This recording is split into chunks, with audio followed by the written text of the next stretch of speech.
السلام علیکم۔ حج کے متعلق 10 ذی الحجہ کو کیا کیا کام کرنے ہیں حاجی کو، اس کے بارے میں ہم تفصیلی بیان سنتے ہیں مفتی ظفر علی خان صاحب کا۔ تو آئیے چلتے ہیں ویڈیو کی طرف۔ یہ حج سے متعلق ایک روایت ہے اور اس میں 10 ذی الحجہ کو 4 کام کرنے ہیں۔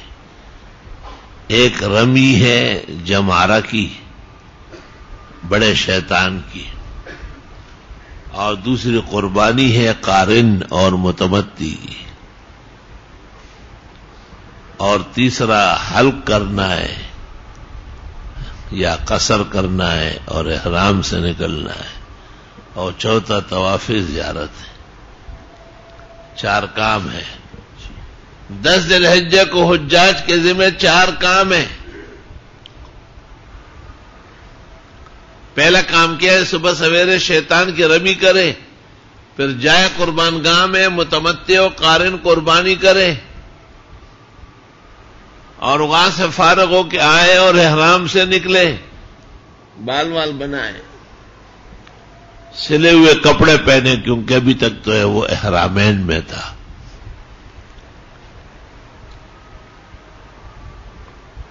اور اس کے بعد کوشش کرے کہ آج رات کو یا کل، یعنی 12 ذی الحجہ کی سورج ڈوبنے سے پہلے طواف زیارت کر لے، جو کہ رکن اعظم حج کا فرض ہے۔ تو ان تمام کاموں کے نزدیک حنفیہ کے ہاں ترتیب واجب ہے۔ کیا ہے؟ لیکن اس حدیث سے پتہ چلتا ہے کہ افعل ولا حرج، آگے ہوا یا پیچھے ہوا کوئی فرق نہیں پڑا۔ تو ثلاثہ نے کہا ہے کہ حدیث محتج خلاف الحنفیہ۔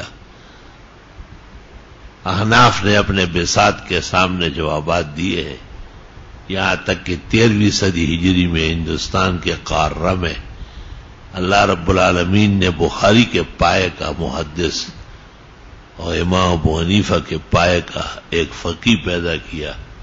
دنیا نے ان کو انور شاہ کہا ہے۔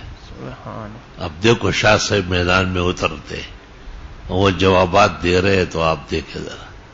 پہلے جواب شاہ صاحب یہ دیتے کہ یہ حاجی مفرد ہوگا۔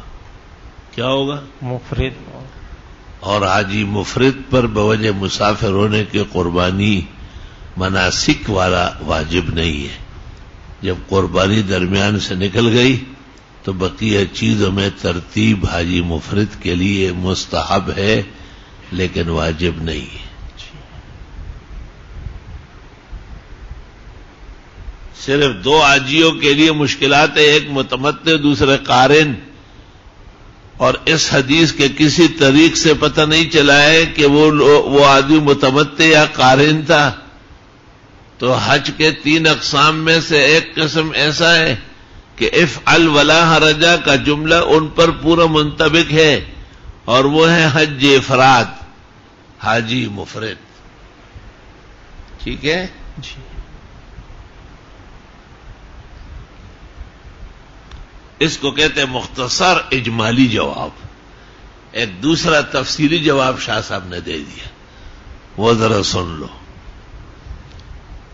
اور وہ جواب یہ ہے کہ اس حدیث کو احناف نے حمل کیا ہے کہ افعل ولا حرج، چونکہ آپ سے نادانستہ یہ کام ہوئے ہیں، اس لیے آپ پر گناہ نہیں ہوگا آخرت میں۔ ترتیب اپنی جگہ ہے۔ یہ جواب امام طحاوی نے دیا تھا، اور اس کے بعد محدثین احناف مغلطائی وغیرہ قطلبغہ نے دیا ہے۔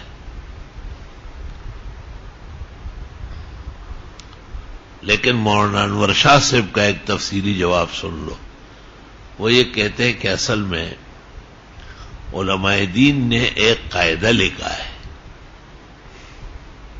اور وہ قاعدہ یہ ہے کہ عذر گناہ بدتر از گناہ۔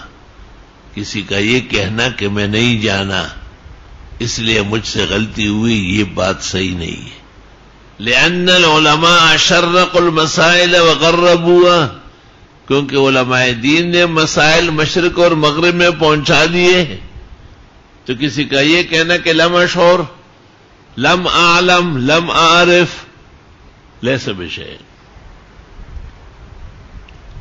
لیکن حضرت شاہ صاحب کہتے ہیں کہ دیکھو یہ جملہ بعد کے زمانے کے لیے تو ہے، کیونکہ پیغمبر مرسل کے عہد میمون میں تو مشکات النبوہ ہی مرجع خلائق ہے اور معدن المسائل والاحکام ہے اور مرکز الاوامر والنواہی ہے. تو پیغمبر کے سامنے اگر کسی شخص سے غلطی ہو جائے تو پیغمبر یہ کہہ سکتے ہیں کہ آپ معاف ہے، کیونکہ لأن العلماء شرقوا المسائل وغربوها وہ بات سے وابستہ ہے. سمجھ گئے بات کو؟ یہ جواب تمہیں سمجھنا ہے، اس جواب پر آپ کے سینکڑوں عقدے حل ہوں گے. السلام علیکم ورحمۃ اللہ وبرکاتہ.